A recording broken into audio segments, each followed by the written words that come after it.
त भाई लोगन देखा लोगन पवन सिंह के जौन गाना आ गइल बा तड़कता भड़कता एक नंबर का मजेदार सॉन्ग भोजपुरिया गाना आ गइल बा। गाना का नाम ही है कि मौह के देखा देम।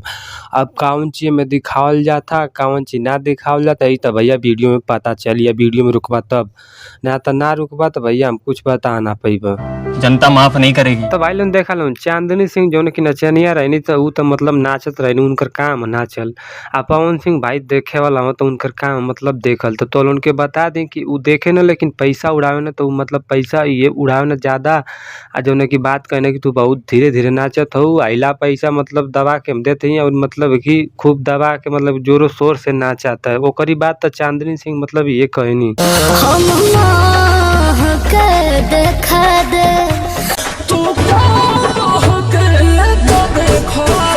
भाई लोन देखा लोन मौह के देखा देवे एकर मतलब हम ना जानते मतलब कौन चीज अब तो लोन समझ लिया लोन कि ये गाना मतलब कौन चीज बतावल गइल आ ना तो लोन के बता देते मैं जो पवन सिंह एगो बात कहने की मतलब बढ़िया से नचबू तो हमसे सटबू जो ना कि मतलब बोरा में तो पैसा भर भर के मिली।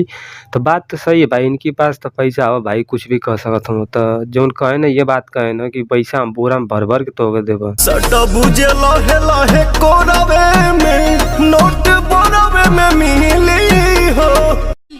आप दो ना अब पवन सिंह ना खाली पैसा उठावे ना जौन एगो भैया बा भाई यो मतलब खूब एकरी पास जौन के गर्मी रहले यो मतलब पैसा लेके खूब उड़ावे ना। तो भाई लोग हम एगो बात पूछल चाहते कि इनके पास कहाँ से मतलब कि इतना आमदनी आवेले यार। हम तो साला एगो रुपया हमके मिलत ना लेकिन इनके पास कहाँ से आ जाला। तो भाई उनके पूछे थे कि भाई कहाँ से ले आवे न सो मैं नहीं बताऊंगा। एक बात यो उड़ेबे करला फिर पवन सिंह मतलब देख के यो कहना कि तू हमसे ज्यादा मतलब पैसा ले लेवे का। तो मतलब अपन में कुछ बातचीत कर न लोन फिर ओकरी बात लोन की जो कि नाचो चले लगा तो गाना में मतलब यही तक नाच पीट कर मतलब समाप्त हो जाला। ई गाना मतलब हमको सुने में बहुत अच्छा लगल भाई लोन काहे से कि गाना के हम 10 बार सुन बनली तो हम जौन गाना आवेला हम पहले 10 बार सुनी ना फिर ओकरी बाद हम बताई ना। आना तो लोन के बता दें कि ये गाना के लिखले तो गाना के जे लिखले विजय चौहान मतलब चौहान जी ये गाना के लिखले हम।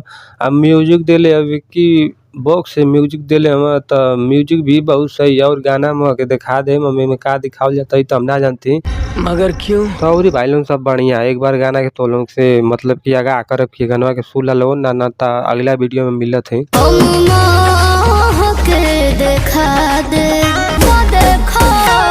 नहीं सारुण के यहाँ कुछ तो गड़बड़ है जरूर कोई ना कोई